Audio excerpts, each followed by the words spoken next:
I stopped pretending I was fine a long time ago. In St. Vale Children's Hospital, in the quiet hours when the fluorescent lights hum like tired insects and the monitors beep in uneven rhythms, there is no room for pretending anyway. Everything inside these walls eventually becomes honest. Pain, fear, exhaustion, grief. Mine just happens to sit closer to the surface than most. My name is Mara Collins. I'm a pediatric nurse at St. Vale in Greyhaven, and I have learned how to walk into rooms filled with suffering and make my voice sound steady. I have learned how to hold small hands without shaking. I have learned how to write charts with calm handwriting while my thoughts fracture into places I don't let anyone see. But some nights, like this one, I can feel myself slipping. It started before I even reached bed 7. There are shifts that feel heavier, for no logical reason. The air feels thicker, the corridors longer, as if the hospital itself is remembering things I'm trying very hard to forget. I noticed it when I signed in, when the security guard nodded at me, like he always does, but seemed unsure whether I belonged there.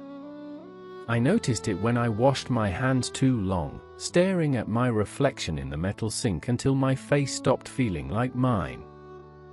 Bed 7 was supposed to be routine. A child recovering from a respiratory infection. Stable. Observational care only. Nothing unusual on the chart. Nothing that should have made my pulse change the way it did when I stepped inside.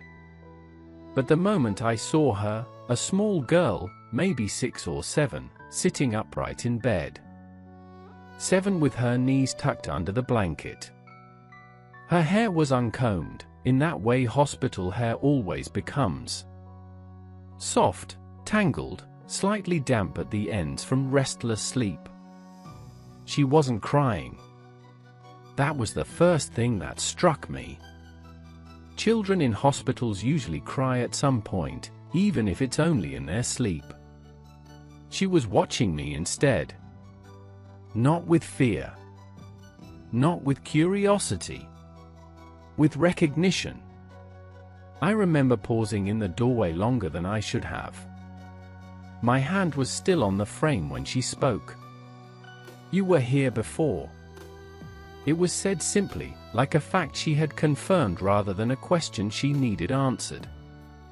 I checked the chart again in my mind before I even moved.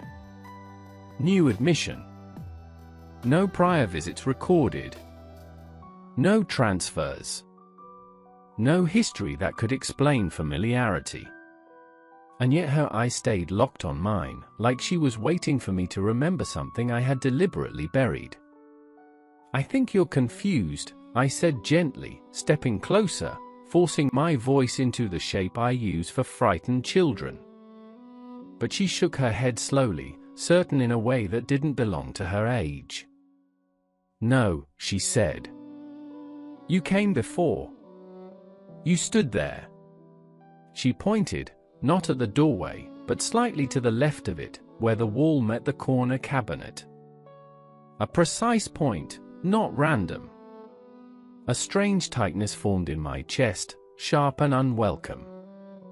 I told myself it was exhaustion, that I had been working too many double shifts, that grief does strange things to perception when it goes unexamined for long enough.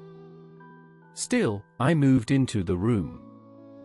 I checked her vitals, I adjusted the fall line, I asked the standard questions. Her answers were correct.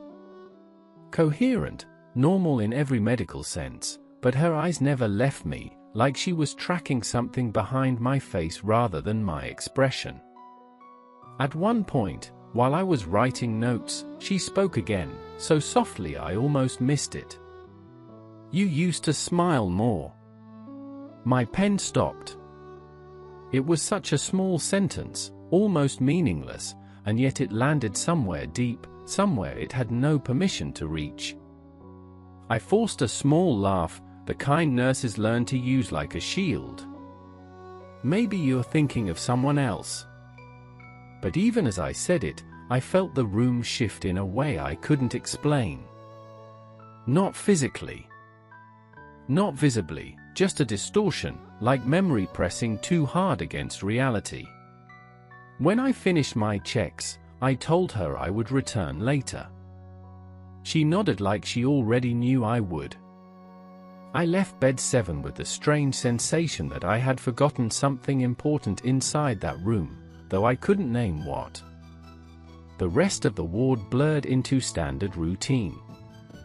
Medications, charts, a crying toddler in room 4 that I comforted without thinking, a trainee nurse asking me questions I answered automatically. My body kept working. My mind did not. It wasn't until late into the shift, when the hospital had settled into that fragile nighttime stillness, that I found myself back at the supply room near the older wing.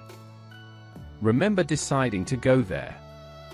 I only remember standing in front of a storage shelf that hadn't been opened properly in years. Something inside me insisted. My fingers hesitated before pulling it open. Dust drifted down in a slow, indifferent cloud. Inside were old patient belongings, items that should have been archived or discarded. Labels faded, dates too old for active relevance. And there, tucked inside a small sealed evidence pouch that didn't belong in medical storage at all, was a bracelet. Thin, child-sized, tarnished silver with a small engraved tag. My breath caught before I understood why.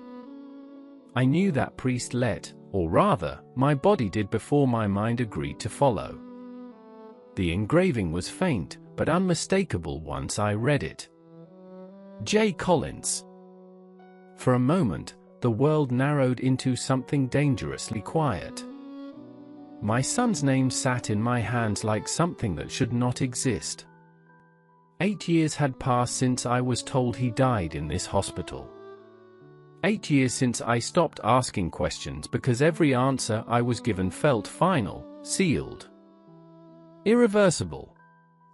I had learned to live with absence. I had learned to call it grief and function anyway. But this bracelet had no right to be here. My fingers tightened around the pouch before I even realized I was shaking. The fluorescent light above me flickered once, casting the room into a brief, uneven shadow. And in that shadow, for reasons I still cannot explain, I heard a child's voice again in my memory, clear as if it were spoken beside me. "You were here before." This time, I wasn't sure if it came from bed 7 or from somewhere I had already been and forgotten.